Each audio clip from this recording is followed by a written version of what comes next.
Kannada cinema ರಂಗಕ್ಕೆ ಸಾಲು ಸಾಲು ಆಘಾತ ಎದುರಾಗ್ತಾ ಇದೆ. 2024ರಲ್ಲಿ ಹಲವು ನಟ ನಟಿಯರು ನಿಧನರಾಗಿದ್ರು. ಇದು ಕನ್ನಡ ಸಿನಿಮಾಗಳ ಅಭಿಮಾನಿಗಳಿಗೆ ಭಾರೀ ನೋವನ್ನು ತಂದಿರುವಂತಹ ಸಮಯ. ಕನ್ನಡ ಸಿನಿಮಾ ರಂಗಕ್ಕೆ ಇನ್ನೇನು 100 ವರ್ಷಗಳು ತುಂಬುವ ಸಮಯದಲ್ಲೇ ಚಿತ್ರರಂಗಕ್ಕೆ ನೋವಿನ ಸುದ್ದಿಯೊಂದು ಕೇಳಿ ಬಂದಿದೆ. ಖ್ಯಾತ ನಟಿ ನಿಧನ ಹೊಂದಿದ್ದಾರೆ. 2025ರ ಆರಂಭದಲ್ಲೇ ಕನ್ನಡ ಚಿತ್ರರಂಗಕ್ಕೆ ನೋವಿನ ಸುದ್ದಿ ಇದು. ಸ್ಯಾಂಡಲ್ವುಡ್ ಶತದಿನೋತ್ಸವ ಆಚರಣೆ ಮಾಡುವಂತಹ ಸಂದರ್ಭದಲ್ಲೇ ಕನ್ನಡಿಗರಿಗೆ ಈಗ ಸಾಲು ಸಾಲು ಆಘಾತ ಎದುರಾಗ್ತಾ ಇದೆ. ಹಿರಿಯ ಕಲಾವಿದರು ಇಹಲೋಕವನ್ನು ತ್ಯಜಿಸ್ತಿರೋದು ಸಾಕಷ್ಟು ನೋವುಂಟು ಮಾಡ್ತಾ ಇದೆ. ಇದೀಗ ಮತ್ತೊಬ್ಬ ನಟಿ, ಖ್ಯಾತ ಹಿರಿಯ ನಟಿ ಪುಷ್ಪಲತಾ ಅವರು ಇಹಲೋಕವನ್ನು ತ್ಯಜಿಸಿದ್ದಾರೆ.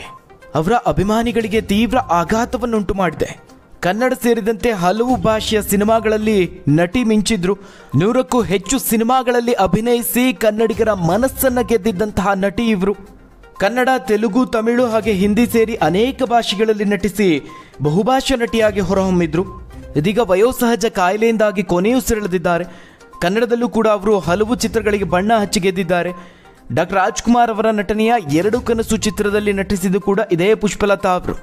ಒಂದು ಕಾಲದಲ್ಲಿ ಪ್ರಮುಖ ಪಾತ್ರಗಳಲ್ಲಿ ನಾಯಕಿಯಾಗಿ ನಟಿಸಿ ನಂತರದ ದಿನಗಳಲ್ಲಿ ನಿಧಾನವಾಗಿ ಪೋಷಕ ಪಾತ್ರಗಳತ್ತ ಮುಖ ಮಾಡಿದ್ರು. ತಮಿಳುನಾಡಿನ ಕೊಯಮತ್ತೂರಿನಲ್ಲಿ ಹುಟ್ಟಿ ಬೆಳೆದಂತಹ ಪುಷ್ಪಲತಾ ಅವರು ಚಿಕ್ಕ ವಯಸ್ಸಿನಲ್ಲೇ ಭರತನಾಟ್ಯವನ್ನು ಕಲಿತರು. ನಲ್ಲತಂಗೈ ಚಿತ್ರದ ಸಣ್ಣ ಪಾತ್ರದಲ್ಲಿ ನಟಿಸಿದ್ರು. ಬಳಿಕ ಕೊಂಗನಾಟು ತಂಗಂ ಚಿತ್ರದ ಮೂಲಕ ಮತ್ತೆ ನಟನೆಯನ್ನ ಆರಂಭಿಸಿದ್ರು. 50ರ ದಶಕದಲ್ಲೇ ಪುಷ್ಪಲತಾ ಅವರು ಸಿನಿಮಾಗಳಲ್ಲಿ ನಟಿಸೋಕೆ ಆರಂಭಿಸಿದ್ರು. 5 ದಶಕಗಳ ಕಾಲ ಚಿತ್ರರಂಗಕ್ಕೆ ಸೇವೆಯನ್ನು ಸಲ್ಲಿಸಿದ್ದಾರೆ. ಇದಾದ ನಂತರದಲ್ಲಿ ಖ್ಯಾತ ನಟ MVM ರಾಜು ಅವರೊಂದಿಗೆ ನಾನು ಓರ್ವ ಪೆಣ್ಣು ಚಿತ್ರದಲ್ಲಿ ನಟಿಸಿದ್ರು. ಅದೇ ಸಮಯದಲ್ಲಿ ಇಬ್ಬರ ನಡುವೆ ಪ್ರೀತಿಯಾಗಿ ಮದುವೆಯಾದರು. ಇನ್ನು ಈ ದಂಪತಿಗೆ 2 ಮಕ್ಕಳು. ಪುಷ್ಪಲತಾ ಅವರು ಕನ್ನಡದಲ್ಲಿ 1974ರಲ್ಲಿ 2 ಕನಸು ಚಿತ್ರದ ಪಾತ್ರವೊಂದರಲ್ಲಿ ನಟಿಸಿದ್ರು. ಬಳಿಕ ಹೆಣ್ಣಿನ ಸೇಡು, ಒಲವೇ ಬದುಕು ಹಾಗೆ ಜೀವನ ಜ್ಯೋತಿ ಚಿತ್ರದಲ್ಲಿ ಪೋಷಕ ನಟಿಯಾಗಿ ಮಿಂಚಿದ್ರು. ಇದಲ್ಲದೆ ತಮಿಳಿನಲ್ಲಿ ಶಿವಾಜಿ ಗಣೇಶನ್, MGR ಜೈಶಂಕರ್ ಅವರ ಸಿನಿಮಾಗಳಲ್ಲಿ ಪುಷ್ಪಲತಾ ನಟಿಸಿದ್ದಾರೆ. ಆದರೆ 87 ವರ್ಷದ ಹಿರಿಯ ನಟಿ ಇತ್ತೀಚೆಗೆ ವಯೋಸಹಜ ಅನಾರೋಗ್ಯಕ್ಕೆ ಒಳಗಾಗಿದ್ರು. ಚೆನ್ನೈನ ಅವರ ನಿವಾಸದಲ್ಲಿದ್ದ ನಟಿಗೆ ಏಕಾಏಕಿ ಉಸಿರಾಟದಲ್ಲಿ ತೊಂದರೆ ಕಾಣಿಸಿಕೊಂಡಿದೆ.